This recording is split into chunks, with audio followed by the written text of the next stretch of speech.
오늘 딥다이브에서는 당신이 보내주신 자료들을 보면서요. 시간과 공간을 넘어서는 어떤 존재? 그리고 그 창조의 궁극적인 목표가 뭘까? 이걸 좀 깊이 파헤쳐 보려고 합니다. 네. 신, 창조, 완성 이런 개념들이 막 얽혀 있는데 그 핵심을 한번 찾아가 보죠. 준비되셨나요? 자, 바로 시작해 보죠. 좋습니다. 네, 이 자료들을 보면 일단 신이 시간과 공간을 만들었지만 정작 자신은 그 제약에서 완전히 자유로운 존재다. 이렇게 그려지고 있어요. 아, 만들었지만 거기에 얽매이지 않는다. 그렇죠. 과거, 현재, 미래에 그냥 동시에 존재하면서 모든 걸 붙들고 있는데 신 자신에게는 그 시공간이란 게 거의 없는 거나 마찬가지다. 이런 식의 묘사가 참 흥미롭습니다. 신에게 시공간은 원자보다도 작다. 거의 없는 것 같다. 이런 표현이 나오는데 와, 피조물인 우리 입장에선 정말 상상하기가 좀 어렵네요. 네, 어렵죠. 우리가 사는 이 우주 전체가 그냥 그 존재 안에 있는 아주 작은 점 같다. 이런 느낌인가요? 거의 정확합니다. 자료 설명을 보면 피조물은 시공간이라는 틀 안에서만 존재하잖아요. 근데 창조주는 그 틀 자체를 포함한 그 모든 것보다 훨씬 크고 네. 역설적이게도 그 모든 게 다 신 안에 있다. 이렇게 말을 해요. 심지어 무수한 시공간을 그냥 즉시 만들고 없앨 수도 있는 존재로 그려지죠. 그러니까 시공간의 존재 자체가 신에게 달려있다. 네, 그렇죠. 신이 딱 붙들고 있을 때만 의미가 있는 무대다. 이런 거죠. 자, 그러면 여기서 진짜 큰 질문이 나오는데요. 그렇게까지 초월적인 존재가 왜 굳이 이런 제한적인 시공간이라는 무대를 만든 걸까요? 그 이유가 뭘까? 네. 당신 자료에서 계속 나오는 제2위 하나님, 그러니까 창조주 자체가 피조물이 된다는 이야기가. 이게 혹시 핵심 답변 아닐까요? 왜 스스로 만들어진 존재가 되려고 했을까? 바로 그 지점입니다. 이 자료들이 제시하는 가장 충격적이면서도 핵심적인 주장이 바로 그거예요. 창조주, 여기서 이제 제2위 하나님이라고 부르는 그분이 스스로 피조물이 돼서 시간과 공간 안으로 들어오셨다는 거. 직접요. 네. 그 목적은 피조물에게 준 자유의지를 완성시키는 거다. 이렇게 설명을 해요. 자유의지의 완성. 그게 무슨 뜻이죠? 이게 뭐냐면 피조물이 된 신이 직접 삶으로 사랑과 공의가 뭔지 증명해 보이고 그 결과로 이제 피조물들이 죄를 지을 가능성 자체를 영원히 없애는 것. 이것이 바로 창조의 진짜 목적이었다는 거예요.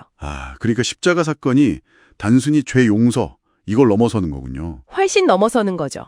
창조 전체 이야기에서 거의 정점, 전환점 이런 역할인 거네요. 맞습니다. 이 자료들에서 십자가는 죄 사함 이상의 의미, 그러니까 하나님의 사랑과 공의, 그리고 그분이 주신 계명이 절대적으로 옳다는 걸 이 시공간 안에서 딱 증명해낸 결정적인 사건으로 제시돼요. 네. 이 사건을 보고 믿음으로 반응하는 걸 통해서 피조물의 자유의지가 비로소 완성된다는 거죠. 그리고 누가 진짜 하나님 편인지 이게 확정되고 궁극적으로는 시공간에서 죄가 완전히 사라져서 창조가 완성되는 길을 열었다. 이렇게 보는 겁니다. 그렇게 해서 결국 피조물들이 하나님의 형상을 회복하고 하나님의 아들들이 되는 상태. 이게 최종 목표라고요. 근데 여기서 재밌는 건 이게 인간뿐만 아니라 천사 같은 다른 존재에게도 해당된다는 거죠. 네, 그렇죠. 제2위 하나님이 모든 피조물 가운데서 맏아들이 되셨다. 이렇게 표현하면서 인간과 천사를 포함한 모든 피조물이 그분을 본받아서 하나님과 이웃을 사랑하고 계명을 지키는 존재, 즉 자유의지가 완성된 하나님의 형상이 되는 게 목표라고 말합니다. 로마서 같은 데 나오는 이야기랑 좀 연결이 되죠. 네네. 다만 이제 자료를 보면 천년왕국 상속 같은 어떤 특정 보상에 있어서는 고난을 겪은 인간과 천사 사이에 좀 차이가 있을 수 있다. 이런 뉘앙스도 살짝 비치긴 합니다. 좋습니다. 그럼 그 창조주의 자기 희생을 통해서 피조물의 자유의지를 완성한다. 이 큰 그림은 이제 알겠어요? 그럼 이 모든 과정이 구체적으로는 어떻게 끝나는 건가요?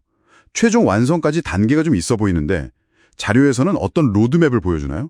네. 그 과정을 보면요. 일단 십자가 이후에 부활이 있고 첫 열매라고 부르는 이미 완성된 성부들이 먼저 나온다고 해요. 첫 열매. 네. 그 다음에 순교자들의 증언을 통해서 계명의 진실성이 다시 한번 확정되고 이걸 보면서 더 많은 피조물들이 하나님을 사랑하게 되면서 자유의지가 점점 완성되어 간다는 거죠. 그 뒤에는 이제 대속죄, 그리고 천년왕국이라는 어떤 특별한 기간이 있고요. 마지막으로 미혹과 최종 심판을 거치면서 죄와 관련된 모든 기억이나 가능성까지도 시공간에서 완전히 사라진다. 이렇게 이야기합니다. 완전히 소멸되는 거군요. 네. 결국에는 하나님과 이웃을 온전히 사랑하는 피조물들만 남아서 영원한 안식에 들어가는 것. 이게 창조의 최종 완성이다. 이렇게 설명을 하죠. 와, 정말 거대한 서사네요. 어찌 보면 창조주 입장에서는 진짜 티끌 같을 수도 있는 이 시공간 안으로 직접 들어오셔서 고통을 겪으심으로써 본래는 가치가 없었을지도 모를 이 시공간과 피조물에게 영원한 의미와 가치를 주셨다는 개념. 당신이 보내주신 이 자료들의 핵심 메시지가 바로 이거 아닌가 싶습니다. 네, 그런 해석이 가능하죠. 자, 이 이야기들이 당신에게는 또 어떤 생각거리를 던져주나요? 여기서 한 걸음 더 들어가서 생각해 볼 지점이 하나 있는데요.